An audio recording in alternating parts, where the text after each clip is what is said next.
of weeks ago, I was going to talk in front of 400 to 500 people at the Biltmore Hotel.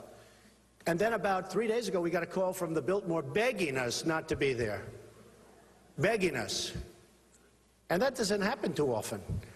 And they said, we are going to be overrun with people in support, total support. They said thousands of people are calling, and they all want, and we can't handle it. It's a big hotel, a very big ballroom, and we can't handle it.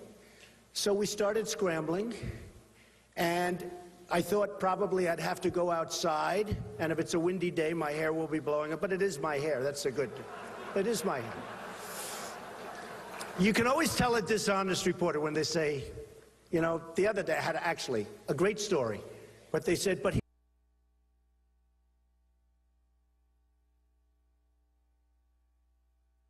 wears the worst hair piece I've ever seen. I said, I can't even get that story, but that was true. I thought my hair would be all over the place. And it's an amazing thing that's happening. It's an amazing thing that's happening. Great company, it's just things are sort of easy. And other people said, oh, he'll never want to show his financials, or he'll never want to do this or that. He'll never run. So then I announced I'm running. Then I wasn't going to file my FEC original filing, because when you do that, you're making a very big step. And I filed it. And then they had, oh, but he'll never put in his financials, because maybe he's not as rich as people think. Not that it matters, but I'm much richer, and you'll see that next week. No, you'll see. I mean, you know, it's like crazy. So, it is true. You've heard that, right? He'll never file. These guys, they sit up there. Why, he'll never file because he doesn't want to show that he's not as rich. And I sort of said to myself, gee, I want to file because I want to show that I'm much, much richer than what they say. I'm a private person. Nobody knows. And the reason I bring that up, and it's important because it's the kind of thinking. I built a great company. Low debt, great cash flow. You're going to see it all next week. But a great company. And it's the kind of thinking that we need in this country. I don't want to do it. I'm not doing it from, oh, gee, I made money. I'm doing it because it's the kind of mindset that we need in the United States. Our trade deals are incompetent, done by incompetent people. We have incompetent leadership.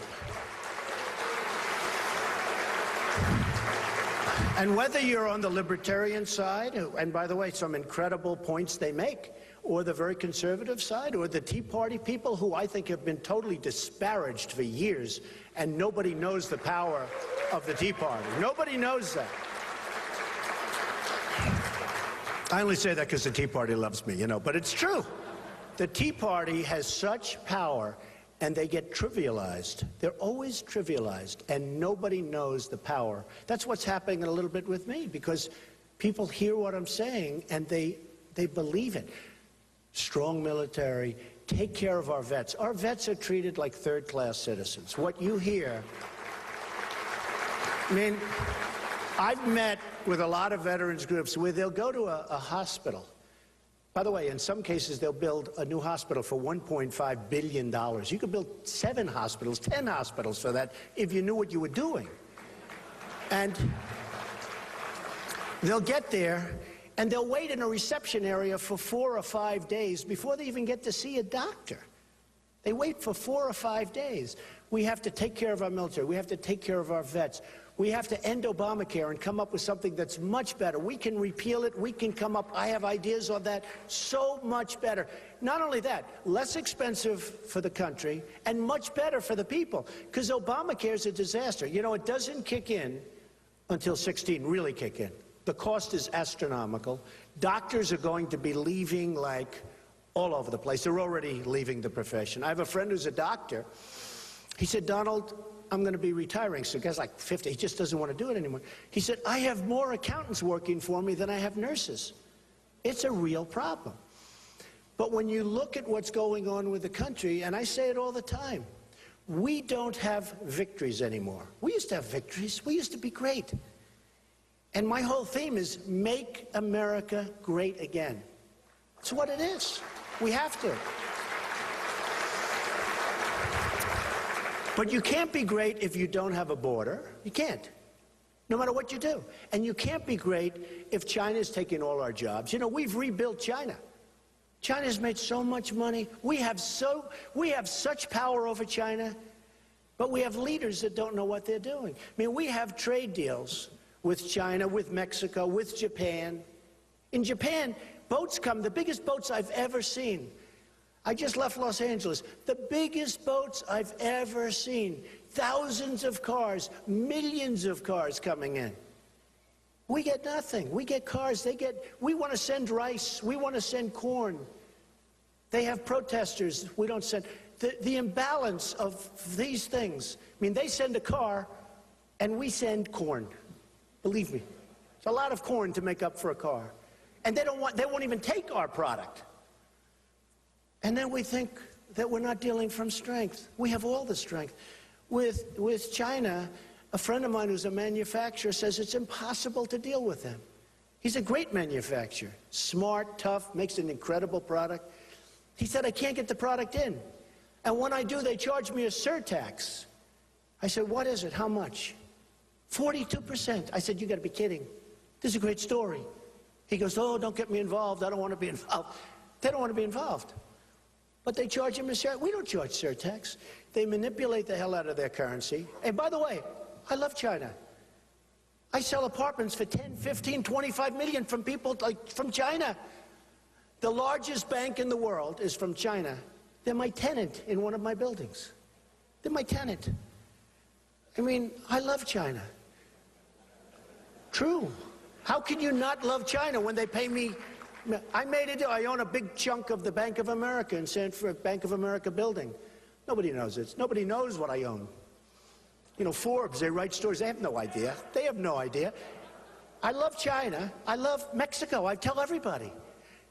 And I love the Mexican people. And I've said it 100 times. Nobody ever says it. Nobody ever reports it. That's a problem. I love the Mexican people. I love the spirit of the Mexican people. I respect Mexico. The problem is their leaders are much smarter than our leaders. Their negotiators are much tougher than our negotiators. They're much more cunning. And they kill us at the border. People flow through like water. And they send people through that they don't want. You remember the old days with Castro when he emptied his jails and sent them all to the United States? Well, Mexico does similar things in a highly sophisticated and much more sophisticated manner.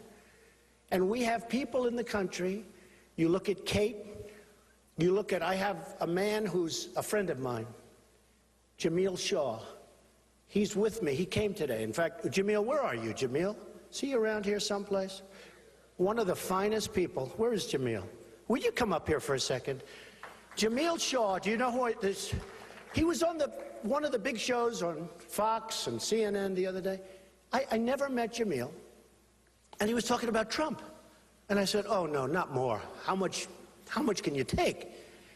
And he was talking to me. And then I turned on the sound and he said, there's nobody that's helped us. We've been forgotten. The parents of children that have been killed by illegal immigrants. His son was killed by an illegal immigrant. And I said, what he is doing now is so important in honor of his son. Just say hello and just give just a brief description, Jamil, because it's so, so important. He was with me last night along with other parents of other children that were likewise killed. Please. Real quick, I don't want to dominate Mr. Trump. Thank you. Thank you. Yeah, I just want to, like Mr. Trump was saying, my son was murdered by someone illegally in the country. They were brought here when they were 4 years old, and then they were allowed to grow up like a wild animal, pretty much. My son was walking home from the mall one day, like everybody's kids do, go to the mall, on Sunday afternoon. We went to a football clinic in Pasadena on the way home. He asked, could he go? I said, yeah, I let him go. I told him, be home by 7. Around 7 o'clock I called him. He said, I said, where are you? He said, be home soon, Dad. We caught the wrong bus, be there in about another hour. I said, I'll give you a call. I called him again an hour later. Where you at? That's what I always say, where you at? He said, I'm right around the corner, old man. I'll be there in a couple minutes. And then I heard 2 gunshots. It was so crispy. It's like being in the gun range. If you've been in the gun range, you know that crispiness tells you how close, it is. And I already knew. I had a feeling in my chest. And I went outside to see, and it was laying in the street dead, and found out that the guy who did it was released from the county jail, just like in San Francisco, on his 3rd gun charge. Now, you have somebody illegally in the country with 3 gun charges already. He's in jail now for battery on a peace officer, resisting assault with a deadly weapon. And they gave him 8 months in the county jail, then let him out 4 months early. The same day he got out, he had the Mexican mafia orders the Latino gang members to go out the same day and commit crimes so you won't be rehabilitated. So it's like an order. You have to go out the same day and commit crimes in the black neighborhood. So that was, my son walking home from the mall. They were coming into my neighborhood to visit a neighbor. Saw my son and ran right over there and killed him just because he was there, and, he had a guy in the back seat with him that was there just as a reporter to prove that he got out the car, shot him in the head with a big gun. He had a .45. You can imagine a .45 into a 17-year-old kid's head. Don't even have a chance. He was shot in the stomach. According to the coroner, while he was laying on his back, he had his hands up, and they thought he was shot 3 times because his hand was just really damaged. He had a bullet wound in his stomach and in his head. And they found out, according to the coroner, that he was on his back like this, and he shot him through his hands into his head. Now that's the original hands up, don't shoot. We hear the other stuff, you know what I mean? But that really happened. That really happened. And that day, like Mr. Trump was saying, when I saw the TV, man, and everybody was calling my house, did you hear what Donald Trump just said? I was like, yeah, I heard it, And everybody was so happy. And, my sister was saying for the first time, she saw a smile because I felt hope, I knew there was change coming. Either way it go. People have to change if they want to compete with him, You have to change. You can't keep the same path, And Mr. Trump is willing to go out there and sacrifice his life, because like you said, he doesn't need money, he doesn't need power, he's powerful already, he has a name, he has what he needs, but he loves America, and I saw that, I could tell that he loves America. Why else would he be doing this, He loves America, he wants to make it good again, and I tell people all the time, I trust Donald Trump, because if he can put himself out there like that for, I just say for black people, because a lot of the Latino and black crime is happening in the black community. It was sort of transformed. It used to be all black, now it's all Latino, so we're pretty much, in a different land, so to speak. And if he can put himself out for us, then I can trust him and everything else. It's like your dad. Your dad tell you, don't do this, don't do that. And you trust him that he knows what's good for you, And I see him almost like a dad. Like I said last night, we're almost the same age, so I can't really call him my dad, But he's the kind of man that you would want to be your dad, successful. He's a loving guy. I mean, come on, you see him on TV, you're fired, but you see him in real life, He's a nice guy, and I just learned that myself. I tell everybody, and in my community, I have a lot of black friends, and of course, a lot of them are liberals, but they're ready to vote for Trump now. And they're saying, I haven't voted in 10 years, He said, I haven't voted in 10 years. I haven't voted, but I'm going to vote for Trump. And people feel energized, and we feel happy that someone is willing to go out there and put himself out there for America, and you can trust him too. Thank you, Jimmy.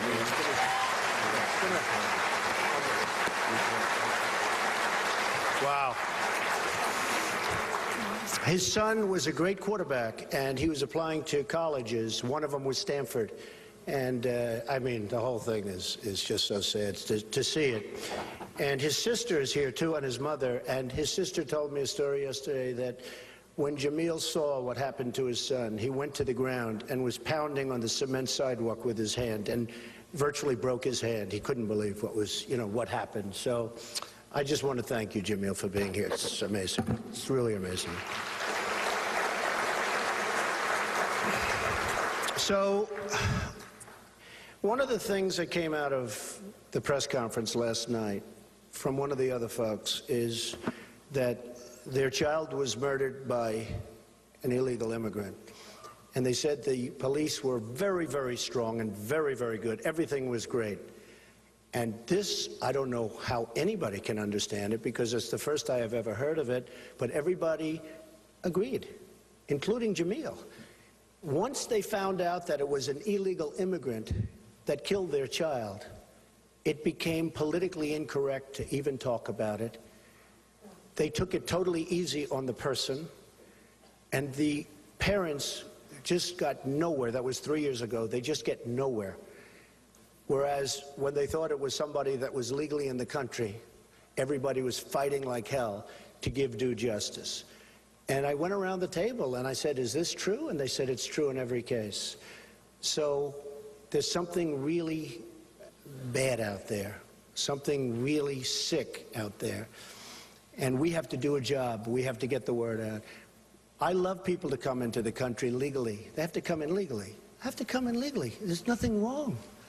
I mean, what's wrong with it? You know, I've been branded all sorts of things. What I said is Mexico is sending. Well, Mexico is sending. They're sending people that they... And you know what they figured? Why should we keep these people in jail? Why should we? Why should we keep these people in jail when the American people are led by such stupid leaders that they'll put them in jail, or worse, they won't put them anywhere? Like what happened with Jamil, what happened with Kate, the magnificent young woman from San Francisco. He came back in here 5 times. He should have been in a Mexican jail. He should have never been in the country. Should have been in jail. But he should have been in a jail from Mexico. But Mexico figures, why should we take care of him for the next 40 years? Let's let the dumb people in the United States with their really dumb leaders take care of all our problems.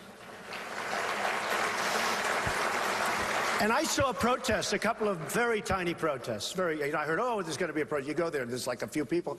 There were more people in favor of Trump. People are holding up 2016 signs, and I'm saying, like, they like me. It's all nonsense. And the people that were protesting, they were so sophisticated, I guarantee you that the country of Mexico had those people doing it. Because I talk about trade. And I talk about the bad trade deals we're making, and I believe that bothers Mexico far more. You know, Univision canceled. Univision, they were my best friends. They were playing golf all the time at Trump National Doral in Miami, my club.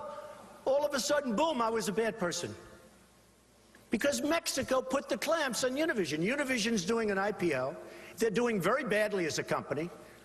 They make very little money, if any, in fact, lost money. They're highly over-levered. And Mexico has a lot of power over them, so they're putting out things. And friends of mine that are Hispanic say terrible things about you at Univision. Now, NBC, let me talk about NBC, and then we're going to take some questions, by the way. Because they said, we'd love to take some questions, but this is more interesting, isn't it? Let me tell you about NBC. NBC said, oh, we want to talk about inclusion. Inclusion. They got Reverend Al Sharpton. They got Lion Brian Williams. They got all these people. I won't even mention Bill Cosby because that was from a long time ago. But they got a lot of bad people. And they're not angry at me for that. They're angry because, as you know, they renewed, The Apprentice is a very successful show, one of their most successful shows, even though it's 12 years, 14 seasons. They renewed The Apprentice. They wanted me to do The Apprentice. I said, you know, I'm going to really run for president. They didn't believe me. They renewed it at the upfronts. Everybody saw that. And if you do that, you cannot, as you know, run for office because of the very stupid laws having to do with time. If they did that, equal time, you'd have to put everybody on. I mean, all due respect, you'd have to have Rick Santorum, you'd have to have Carly Fiorina, you'd have to have lots of different people on, everybody. Every candidate would get 2 hours primetime NBC. I don't think so, right? So they're not angry at me for this. They're angry because I didn't do The Apprentice. And it's a huge show for them. And frankly, the head people of NBC, and more importantly, the bosses of the people at NBC. You know what that means. I'm not going to mention names because I think they're great people. They're friends of mine, sort of. But they're friends of mine. I thought they were friends of mine until a couple of weeks ago. But the people from Comcast came to my office to ask me, please do it, do it, do it. I said, I want to make our country great again. I can do it. I'll make great trade deals. I'll be great on the military. I want to make our country. And they thought, like, they didn't care. They wanted me to do it. Then I announced, and they said, all right, well, have fun. And as soon as you finish, come back and do The Apprentice. Another reason nobody thought I was going to run, because, you know, you're going to see on Wednesday or Thursday, you're going to see how much money The Apprentice made. A lot of money. I give up a lot. When I run, I give up a lot. When these politicians run, all they do is run for office. That's all they do. They talk, talk, talk. Nothing ever happens.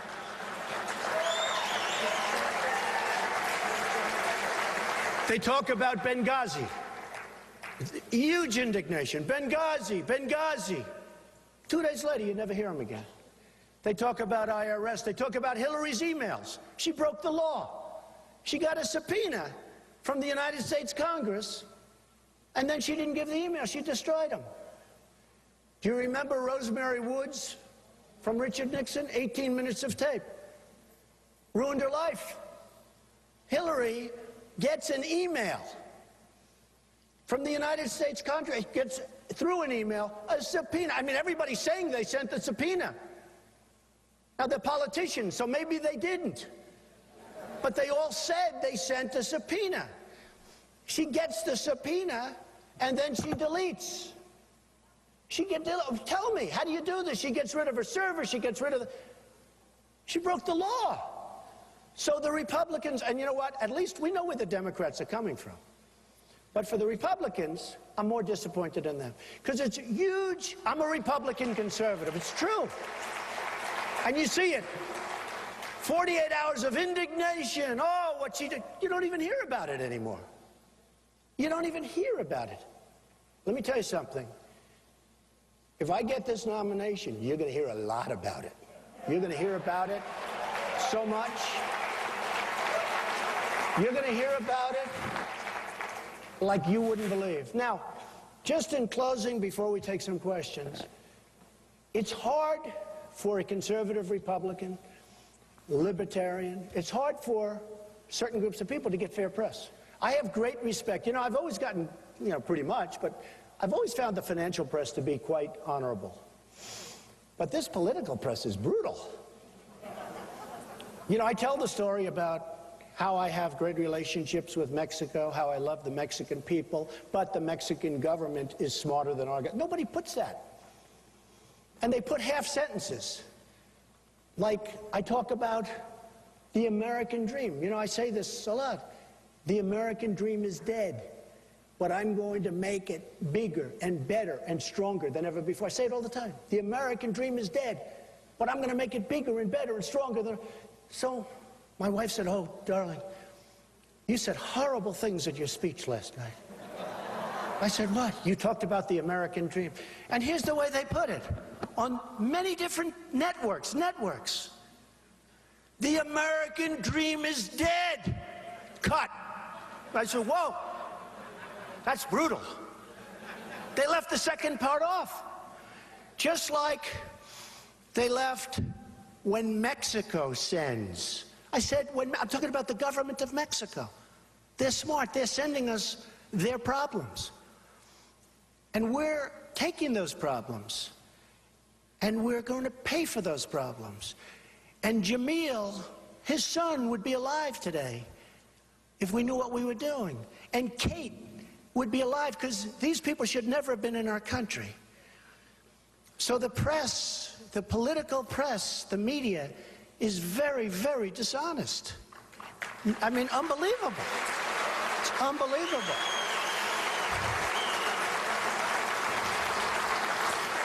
But we have to live with them, and the only advantage I have millions of people on Twitter and Facebook. I love, you know, it's like owning the New York Times without the losses. It's incredible.